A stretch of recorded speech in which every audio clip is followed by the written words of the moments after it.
రిజల్ట్నిచ్చింది. But పశ్చిమ బెంగాల్, తమిళనాడు, అస్సాం, పుదుచ్చేరి ప్రాంతాల్లో కొంత ఎగ్జిట్ పోల్స్ తారుమారైనట్టు తెలుస్తుంది. సో ఒకసారి డిస్కస్ చేసే ప్రయత్నం చేద్దాం. ఇందిరా శోభన్ గారు ప్రస్తుతం జాయిన్ అవుతున్నారు లైవ్లో. సో ఇందిరా శోభన్ గారు నమస్తే అండి.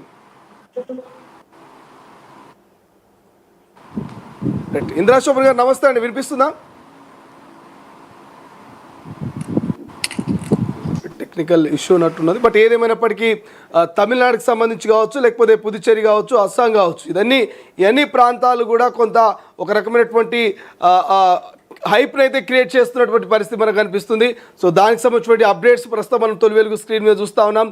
ఇటు అస్సాం, పుదుచ్చేరి, ఇక కేరళ, తమిళనాడుకి సంబంధించి, పశ్చిమ బెంగాల్కి సంబంధించి లైవ్ అప్డేట్స్ చూస్తున్నాం. ఇక పశ్చిమ బెంగాల్కి సంబంధించి మమతా బెనర్జీ చాలా ఆశలు పెట్టుకుంది.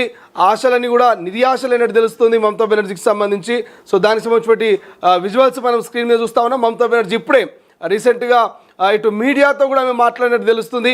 చివరి రౌండ్ వరకు, చివరి క్షణం వరకు ఎట్టి పరిస్థితుల్లో మేము ఆత్మవిశ్వాసాన్ని కోల్పోమంటూ కూడా మమతా బెనర్జీ చెప్తున్నటువంటి పరిస్థితి మనకు కనిపిస్తుంది. రైట్ నౌ ఇంకా చాలామంది వాళ్ళతో కూడా మనం మాట్లాడేటువంటి ప్రయత్నం చేద్దాం. సో ఎందుకంటే ప్రస్తుతం దీనికి సంబంధించి ఏదైతే ఎన్నికలకు సంబంధించి, ఎన్నికల ఫలితాలకు సంబంధించి ఎవరు ఊహించలేరు. ఎగ్జిట్ పోల్స్ కూడా మరి ఒక రకమైనటువంటి ఫలితాలను ఇచ్చినాయి. బట్ ఇక్కడ లైవ్లో చూస్తే మాత్రం వేరే రకమైనటువంటి ఫలితాలు కనిపిస్తూ ఉన్నాయి. కాబట్టి పూర్తి స్థాయిలో దీనికి సంబంధించినటువంటి అప్డేట్స్ కూడా మనము ఒకసారి తెలుసుకునేటువంటి ప్రయత్నం చేద్దాం. బట్ ఏదేమైనప్పటికీ ఎన్నికల ఫలితాల మీద మాత్రం చాలా చర్చ జరుగుతుంది.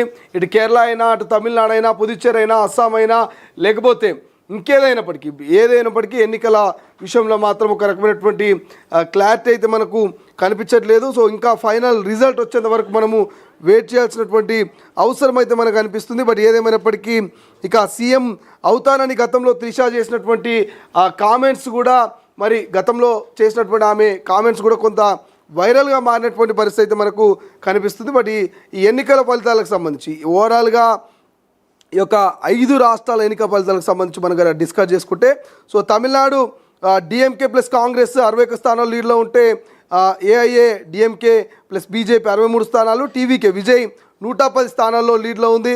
ఇక కేరళ విషయానికి వస్తే ఎల్డీఎఫ్ 34 స్థానాలు, యూడీఎఫ్ కాంగ్రెస్ 96 స్థానాలు, బీజేపీ 2 స్థానాల్లో లీడ్లో ఉన్నటువంటి పరిస్థితి మనకు కనిపిస్తుంది.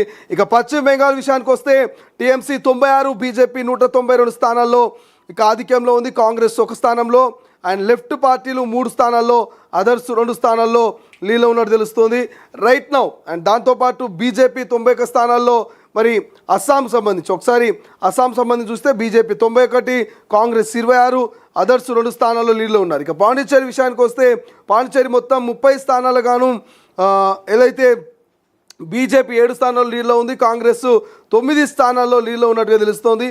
ఓవరాల్గా అదర్స్ 3 స్థానాల్లో లీడ్గా ఉన్నట్టు తెలుస్తోంది. సో ఇది ఓవరాల్గా ఎన్నికలకు సంబంధించినటువంటి live updates minutes to minutes అందిస్తూనే ఉంటాం. పశ్చిమ బెంగాల్ విషయానికి వస్తే మాత్రం నిజంగా దీది కోట బద్దలైనట్టు తెలుస్తుంది. మమతా బెనర్జీ ఊహించేది ఒకటి, అక్కడ జరుగుతుంది మరొకటిగా ఉన్నట్టు తెలుస్తుంది. 3 సార్లు ముఖ్యమంత్రిగా అయినటువంటి మమతా బెనర్జీ ముచ్చటగా 4వసారి ముఖ్యమంత్రి అవుతుందని అందరూ ఊహించారు. బట్ ఊహించిన దానికంటే అక్కడ చాలా భిన్నంగా జరుగుతుంది. అక్కడ ఉన్నటువంటి పరిస్థితులు, అక్కడ ఉన్నటువంటి వ్యవహార శైలిని చూస్తే మాత్రం మమతా బెనర్జీకి ఇది బిగ్ షాక్ అని చెప్పుకోవచ్చు. రైట్ ఒకసారి అధికార కాంగ్రెస్ పార్టీకి సంబంధించినటువంటి డాక్టర్ రియాజ్ గారితో కూడా మనం మాట్లాడేటువంటి ప్రయత్నం చేద్దాం ఫోన్ లైన్లో. సో రియాజ్ గారు నమస్తే అండి. రైట్ 5 రాష్ట్రాల ఎన్నికల ఫలితాలు మనం చూస్తూ ఉన్నాము. కొంత ఎగ్జిట్ పోల్స్ కావచ్చు, లేకపోతే ప్రస్తుత ఫలితాలు చూస్తే చాలా తారుమారు అవుతూ ఉన్నాయి. మీరు కూడా ఉదయం నుంచి అనేక టీవీ ఛానల్ డిబేట్లో బిజీగా ఉన్నారు. సో ఇప్పుడు ఈ సమయానికి దాదాపు సమయం 2 అవుతుంది. ఈ టైం వరకు ఎన్నికల ఫలితాల మీద మీ కామెంట్ ఏంటండి? శ్రీశైలం గారు, వీటిని మనం మిశ్రమ ఫలితాలుగానే చూడాలి. ఏక పార్టీ ఏకచిత్తాధిపత్యానికి సంబంధించిన ఫలితాలుగా వీటిని చూడకూడదు. మరి కారణం ఏంటంటే ప్రతి రాష్ట్రంలో ఒక ప్రత్యేక పరిస్థితులు ఉన్నాయి. ఆ రాష్ట్రాలకు ఉండే ప్రత్యేక పరిస్థితుల ప్రకారమే ఈ రోజు రిజల్ట్స్ వచ్చే విషయాన్ని చూసుకోవాలి మనం. అంటే ఈ రోజు కేరళ రాష్ట్రానికి సంబంధించిన విషయానికి వస్తే కాంగ్రెస్ నేతృత్వంలో ఉన్న యూడిఎఫ్ కి ఎక్కువ మెజార్టీ వచ్చింది. కేరళకు ఉన్న ఒక టెండెన్సీ ఏంటంటే ప్రతి 5 సంవత్సరాలకు ఒకసారి ఒక పరిపాలన వ్యవస్థలో మార్పులు వస్తూ ఉంటాయి, పార్టీలలో మార్పులు వస్తూ ఉంటాయి. ఆ కోణంలోనే పినరాయి విజయ్ దాదాపుగా దానికి భిన్నంగా 10 సంవత్సరాలు పరిపాలన చేశారు. కానీ దాంట్లో ఉండే గవర్నెన్స్ లో ఉన్న లోపాలు కానీ, ఆయన మీద గోల్డ్ స్కామ్ కు సంబంధించి అవినీతి ఆరోపణలు వచ్చినప్పుడు కాంగ్రెస్ పార్టీగా మేము వాటికి వ్యతిరేకంగా నిలబడగలిగాం, ప్రజలకు నమ్మకం వేయగలిగాం.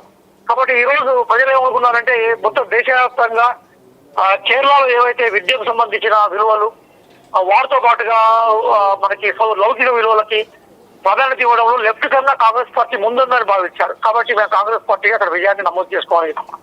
ఓకే, అట్లాగే అస్సాంలో కూడా గతంతో పోలిస్తే మా బలాన్ని పెంచుకోగలిగాం. అక్కడ అస్సాంలో బీజేపీ మెజార్టీ స్థానాలు గెలిచినా కూడా మా బలం అంతకుముందు 22 ఉండే, ఇప్పుడు దాని బలాన్ని మేము పెంచుకోగలిగాం. మా ఓట్ల శాతం కూడా బాగా పెరిగిపోయింది. ఓకే, ఇప్పుడు ఒంటరి కూడా పోటీ చేశాం మేము.